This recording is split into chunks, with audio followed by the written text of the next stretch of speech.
বন্ধুরা, আজকে একটা নতুন গল্প নিয়ে আসলাম তোমাদের মাঝে। এটা সত্য এবং বাস্তব জীবনের ঘটনা। শেষ পর্যন্ত শোনার অনুরোধ রইল। শুনলে তোমার মধু চলে আসবে। দেরি না করে চলো শুরু করা যাক। আমি বললাম, ভাই, আমি যা করছি তুই আমাকে তা করতে। আমি অনেক দিনের উপোস। তোর দুলাভাই আমাকে অনেক দিন ধরে কিছু দেয় নাই। আমি খুব ক্ষুধার্ত, আমি খুব পিপাসিত। ভাই, তুই আমাকে একটু শান্তি কর, আমি তোর কাছ থেকে একটু শান্তি চাই। সে বলল, আপু, আমি তোমার আপন ছোট ভাই। আমি বললাম, ছোট ভাই তো কি হয়েছে? জীবনে এমন কিছু মুহূর্ত আসে তখন কে ভাই, কে বাবা, কে কাকা তা ভাবার উপায় থাকে না। তখন একটিমাত্র জিনিস মানুষের বিবেকে কাজ করে, আর তা হল একটু শান্তি। প্লিজ ভাই, কথা না বলে তুই আমাকে একটু শান্তি কর। অনেক দিন ধরে আমার মনটা অশান্ত হয়ে আছে। আমার ছোট ভাইকে বাচ্চা মনে করে আমি সুযোগ দিয়েছিলাম।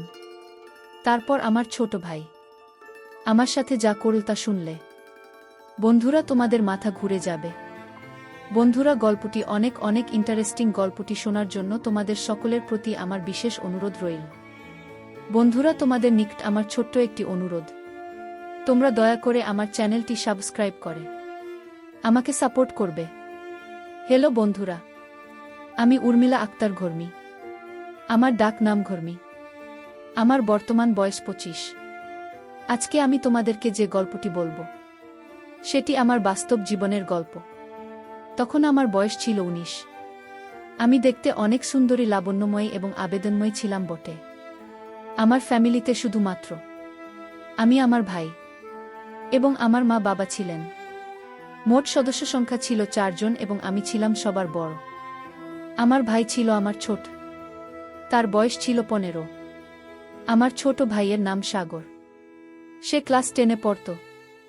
সে দেখতে অনেক কিছু ছিল। আমি তাকে খুব ভালোবাসতাম এবং স্নেহ করতাম। তাকে দেখতে একেবারে নায়কের মতো চেহারা ছিল। তাকে দেখলেই আমার অন্য কিছু করতে মন চাইত। আমাদের পরিবারের সবাই খুব সুন্দর ছিল। আমি যেমন সুন্দরী ছিলাম, আমার ভাইও আমার মতোই সুন্দর ছিল। আমার মা বাবা অনেক সুন্দর ছিল। আমার ছোট ভাইয়ের চেহারাটা এতই কিউট যে তাকে দেখলেই আমার আদর করতে মন চাইত। মাঝে মাঝে আমি আমার বিয়ের আগে বিভিন্ন অজুহাতে তার সাথে বিভিন্নভাবে মজা করার চেষ্টা করতাম। বিয়ের আগে মাঝে মাঝে সে আর আমি একসাথে থাকতাম। প্রায় প্রায় আমি তার কাছে থেকে ভিন্ন কিছুর স্বাদ নেওয়ার চেষ্টা করতাম। সে তখন খুব ছোট ছিল বিধায় খুব একটা বেশি বুঝত না। সে দেখতে অনেক সুন্দর হওয়ায় আমি তার প্রতি অনেক দুর্বল হয়ে গিয়েছিলাম, কিন্তু তা কখনো প্রকাশ করতে পারিনি। মনে মনে অনেকবার তাকে কাছে পেতে চেয়েছিলাম, তার সাথে ঘনিষ্ঠ হতে চেয়েছিলাম এবং তার কাছ থেকে অনেক ভালোবাসা পেতে চেয়েছিলাম, কিন্তু কখনো সাহস হয়নি বলার। কারণ সে তো আমার ছোট ভাই, যদি কাউকে বলে দেয়। যাই হোক বন্ধুরা, এভাবে কাটছিল আমার দিন। আমার যখন বয়স 10, তখন আমার বিয়ে হয়ে যায় আমার এলাকা থেকে অন্য একটা গ্রামে। আমার যেখানে বিয়ে হয় সেখান থেকে আমাদের গ্রামের দূরত্ব ছিল প্রায় 8 কিলোমিটার। বিয়ের পর আমি আমার শ্বশুর বাড়ি চলে যাই। সেখানে সংসার শুরু করি। প্রথম প্রথম আমার স্বামী আমাকে অনেক ভালোবাসত। এমন ভালোবাসা দিত, মনে হয়েছিল যেন আমি স্বর্গে আছি। প্রথম যেদিন সে আমার কাছে আসতে চাইবে, তখন তো আমি খুব ভয় পেয়ে যাই, কারণ সে আমার থেকে বয়সে ছিল অনেক বড়। যেই কথা সেই কাজ। প্রথম দিন সে আমাকে এমনভাবে দিয়েছিল, আমার কাছে মনে হয়েছিল যেন আমার দম বন্ধ হয়ে যাওয়ার মতো অবস্থা হয়েছিল। বিয়ের 2-1 মাস আমার খুব ভালো লাগছিল। সে আমাকে খুব শুকিয়ে রাখছিল, কিন্তু এই সুখ আমার আর বেশি দিন রইল না। আমার কপাল খুবই খারাপ ছিল যে আমার বিয়ের কিছুদিন পরেই আমার স্বামীর গোপন একটি রোগ ধরা পড়ে, যার কারণে আমার স্বামী আমার কাছে ঠিকমতো আসতে চাইত না, আমাকে ভালোবাসতে চাইত না। আমার প্রতি তার কোনো ফিলিংস কাজ করত না, আর মাঝে মাঝে আমার সাথে খুব খারাপ আচরণ করত।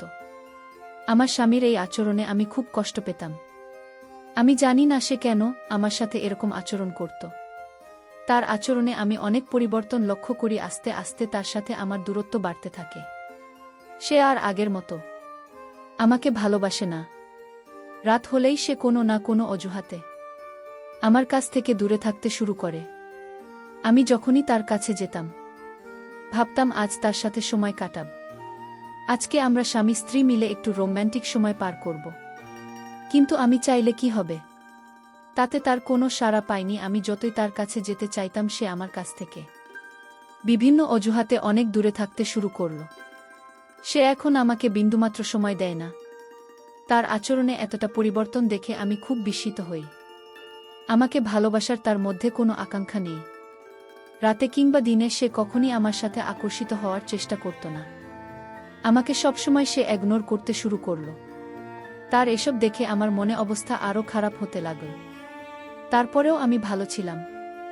যাক শত হলেও সে তো আমার স্বামী, আজ আমাকে ভালোবাসে না, কিন্তু কাল তো ভাসবে। একদিন আমি ভাবলাম, যেহেতু তারা আমার প্রতি কোনো টান নেই, আজকে তাহলে আমি তাকে আমার প্রতি আকৃষ্ট করার জন্য তাকে আমি নিজেই উদ্বুদ্ধ করব। আজকে আমি তার কাছ থেকে আমার অধিকার আদায় করে নেব। সেদিন রাতে আমি অনেক চেষ্টা করার পরেও তার কাছ থেকে আমি কোনো রেসপন্স পাইনি। সেদিন রাতে আমি অনেক কষ্ট পেয়েছিলাম। কষ্ট পেয়ে আমি চুপ করে আমার রুমের এক পাশে বসেছিলাম। হঠাৎ টেবিলের মধ্যে একটি ডাক্তারি রিপোর্ট দেখতে পেলাম। রিপোর্টটি দেখে আমার মাথা ঘুরতে শুরু করল।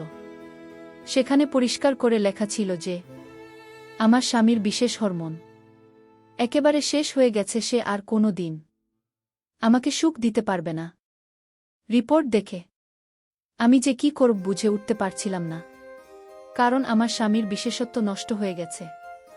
এখন আমি কোনো আশায় থাকব? কিভাবে আমি তার সংসার করব?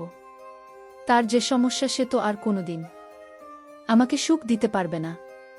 আমি আমার জীবনের কথা ভাবতে ভাবতে অনেক কান্না করেছিলাম। এখন আমার কি হবে? কারণ আমার সবেমাত্র জীবন শুরু। স্বামীর ভালোবাসা, আদর, সোহাগ ছাড়া আমি কিভাবে থাকব? স্বামীর আনন্দ সুখ না নিয়ে আমি কোনোভাবেই থাকতে পারব না। এই ভেবে আমি অনেক কান্না করতে থাকি, কিন্তু কাউকে কিছু বলতে পারি না। মনে মনে ভাবলাম, এভাবে আমি আর স্বামীর সংসার করব না। যেই স্বামী আমার মন বোঝে না, যে আমাকে ভালোবাসা দিতে না পারুক, অন্ততপক্ষে মনের একটু শান্তিতে দেবে। তাই স্থির করলাম, আমি আমার বাপের বাড়ি চলে যাব। তারপর একদিন আমার ছোট ভাই আমাদের শ্বশুর বাড়িতে আসে বেড়াতে। বেড়াতে এসে দেখে আমার ছোট ভাই। আমার মনের অবস্থা একেবারেই খারাপ। আমি বললাম, আপু তোমার কি হয়েছে? আপু বলল, কিছু হয় নাই, আর শুধু কাঁদে। আমার ছোট ভাই ভেবেছিল মনে হয় আব্বু আম্মুর কথা মনে পড়ছে, তাই আপু কাছে। তারপর আমার এই অবস্থা দেখে আমার ছোট ভাই, আমার স্বামী এবং আমার শ্বশুর শাশুড়ির কাছ থেকে বলে আমার বাড়িতে নিয়ে আসে। আমি আমার বাপের বাড়িতে এসে সব সময় নীরবে বসে থাকি, আর সব সময় টেনশনে থাকি। আমি টেনশনে অনেক শুকিয়ে গিয়েছিলাম। আমার চোখের নিচে কালো দাগ হয়ে গেছে। আমার ছোট ভাই আমার এই অবস্থা দেখে আমাকে জিজ্ঞাসা করতে শুরু করে, আপু তোমার কি হয়েছে? দুলাভাই কি তোমাকে অনেক কষ্ট দেয়? দুলাভাই কি তোমার সাথে খারাপ আচরণ করে নাকি না অন্য কিছু? আমি তাকে বললাম, না, এসব কিছু না, টেনশন করিস না, আমার কিছুই হয় নাই। আমি আমার ছোট ভাইকে বললাম, ভাই আমি তোদের বাড়িতে বেশ কিছুদিন থাকব। আমার ছোট ভাই বলল, আপু কিছুদিন কেন? এটা তোর বাড়ি, তুই আমাদের এখানে সারা জীবন থাকবে। ভাইয়ের কথা শুনে মনে অনেক শান্তি পেলাম। মনে চিন্তা করলাম, আমার ভাই যেহেতু আমার জন্য পাগল, আমি আমার স্বামীর কাছ থেকে যা পাইনি আমি আমার ভাইয়ের কাছ থেকে তা নেব। ভাইয়ের সরলতা, মিষ্টি ব্যবহার, উদারতা যেন আমাকে অনেক পাগল করে ফেলছে। আমি যে অনেক দিনের ক্ষুধার্ত। একদিন বিকেলে ছাদে বসে ভাবছিলাম আমার কি হবে এখন, আর কান্না করেছিলাম। ঠিক তখনই আমার ভাই সেখানে চলে আসে। আমার কান্না দেখে সে আমার পাশে বসে আমার চোখের জল মুছে দেয়, আর আমার কাছে কান্নার তো কণ্ঠে জানতে চায়, কি হয়েছে আপু, আমাকে একটু বলবেন? আমি লজ্জায় কিছু বলতে পারছিলাম না। তারপরেও সে অনেক জোর করার পর আমি তাকে বলি যে, বাইরে তুই আমার ছোট ভাই, তোকে যে আমি কি করে বলি? তো দুলাভাই আমাকে আর তেমন ভালোবাসতে পারে না। তার অনেক সমস্যা, তার অনেক বড় সমস্যা। তারা আমাকে ভালোবাসার মতো কোনো ফিলিংস থাকে না। সে আমাকে কোনোভাবেই কোনো তৃপ্তি দিতে পারে না। সে আমাকে কোনোভাবে সুখী করতে পারে না। এখন আমি কি করি বল, ভাই? এই দুঃখ কি কারো কাছে বলা যায়? আমার মুখ থেকে এরকম ধরনের কথা শুনে আমার ভাই প্রথমে একটু চুপ হয়ে যায়। আমার ছোট ভাই যদিও বয়সে আমার থেকে ছোট, তার বয়স প্রায় 16-17 কাছাকাছি। সে সব বোঝে। সে কিছুক্ষণ চুপ করে থাকার পর বলল, আপু, দুলাভাইকে ডাক্তার দেখাও। আমি বললাম, অনেক ডাক্তার কবিরাজ সব দেখিয়েছে, কিন্তু কোনো কাজ হয় নাই। বিয়ের আগেও নাকি তার এরকম সমস্যা ছিল। তারপর অনেক ডাক্তার দেখিয়ে সে কোনোরকম ভালো হয়েছিল, কিন্তু ডাক্তার বলে দিয়েছিল যে আপনার যদি পরবর্তীতে এই রকম সমস্যা হয় তাহলে আর ভাল হওয়ার সম্ভাবনা নেই। আমি আমার ছোট ভাইকে বললাম, বাইরে সে আর কোনোদিনও আমাকে সে সুখ দিতে পারবে না। আমার কথা শুনে তারও মন খারাপ হয়ে গেল। আমি মনে মনে ভাবছিলাম, এই সুখ এবং ভালোবাসা যদি আমি আমার ভাইয়ের কাছ থেকে পাই তাহলে অনেক ভালো হবে। তাই আমি একটি পরিকল্পনা করে কান্না করতে করতে আমি তাকে ধরার চেষ্টা করলাম। সে একটু লজ্জা পেল, কিন্তু কিছু বলল না। সে আমাকে বলল, দেখো আপু, তুমি এত টেনশন করো না, দেখি কি করা যায়। তার এই কথা শুনে আমি বললাম, কি আর দেখবে তুমি, আমার সুখ কি তুই এনে দিতে পারবে? আমি এভাবে থাকতে পারবো না। স্বামীর ভালোবাসাটা আমার খুব জরুরি। ভাই, তুমি এসব বুঝবে না। এভাবে থাকতে আমার অনেক কষ্ট হয়। সে আর কিছু না বলে আমাকে নিয়ে নিচে চলে আসে নাস্তা করার জন্য। আমরা নাস্তা করলাম এবং অনেক গল্প করলাম। আমি মনে মনে ভাবছিলাম, আমার ভাই হয়তো আমাকে নিয়ে কিছু ভাবতে শুরু করেছে। তাই আমি অনেক আনন্দ পেলাম। এরপর থেকে আমি আমার ভাইয়ের কাছাকাছি থাকতে শুরু করলাম। রাত হলে সে আমাকে সান্ত্বনা দেওয়ার জন্য সে আমার কাছে থাকত। আমি তো আমার ভাইকে ছোট বাচ্চা মনে করতাম, আর সেও আমার কাছাকাছি থাকতে পছন্দ করত। প্রতিদিন রাতে আমি আর আমার ছোট ভাই একসাথে ঘুমাই, কিন্তু আমার তো রাতে ঘুম আসতো না। শুধু চোখে মনে অন্য কিছুর বাসনা। চোখের আমার পাশে আমার আপন ছোট ভাই শুয়ে রয়েছে। মাঝে মাঝে তার প্রতি লোভ চলে যায় ভাইয়ের, তবে যৌবন প্রতি আমার লোভ চলে যায়। মনে হচ্ছে যেন আমি মোমো আর সে আগুন। তার পাশে শুতে আমি যেন গলে যাচ্ছি এবং তাকে বারবার ছোঁয়ার চেষ্টা করছি। বাট মনের মধ্যে কিছুটা ভয় করছিল। কিছুক্ষণ পর আমি অনুভব করলাম আমার ছোট ভাই ঘুমিয়ে পড়ল, কিন্তু আমার তো ঘুম নাই। যখন অনুভব করলাম সে ঘুমিয়ে পড়েছে, তখন আমি তাকে নিয়ে এক অন্যরকম অনুভূতি নেওয়ার চেষ্টা করলাম। আমি যখন তাকে নিয়ে অন্যরকম কিছু করছিলাম তখন আমি লক্ষ্য করলাম সে ঘুম থেকে উঠে গেছে। সে ঘুম থেকে উঠে বলল, আপু, তুমি আমার সাথে কি করছো? আমি বললাম, ভাই, আমি যা করছি তুই আমাকে তা করতে। আমি অনেক দিনের উপোস। তোর দুলাভাই আমাকে অনেক দিন ধরে কিছু দেয় নাই। আমি খুব ক্ষুধার্ত, আমি খুব পিপাসিত। ভাই, তুই আমাকে একটু শান্তি কর। আমি তোর কাছ থেকে একটু শান্তি চাই। আমি বললাম, আপু, আমি তোমার ছোট ভাই। আমি বললাম, ছোট ভাই তো কি হয়েছে? জীবনে এমন কিছু মুহূর্ত আসে, তখন কে ভাই, কে বাবা, কে কাকা তা ভাবার উপায় থাকে না।